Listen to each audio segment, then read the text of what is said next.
नाही, निश्चितच महाराष्ट्र आज एक थोर इतिहास संशोधकाला मुकलेला आहे. विशेष करून डॉक्टर जयसिंगराव पवारांचं वस्तुनिष्ठ लिखाण हे आपल्याला कधी विसरता येणार नाही.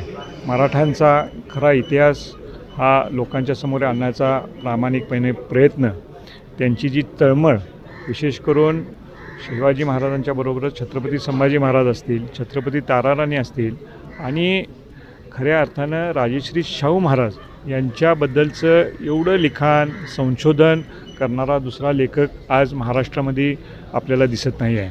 आणि म्हणून या बाबतीमध्ये इतिहासकारांच्यामध्ये आज जी काही नावं आज आपण बघतो आहे त्याच्यामध्ये खरा इतिहास हा लोकांच्या समोर येण्यासाठी अगदी शेवटपर्यंत, म्हणजे गेले 4-5 दशकांच्यापासून ते अगदी आता शेवटच्या क्षणापर्यंत त्यांनी ही कधीही संशोधन आणि लिखाण ही कधीही त्यांनी बाजूला ठेवलं नाही.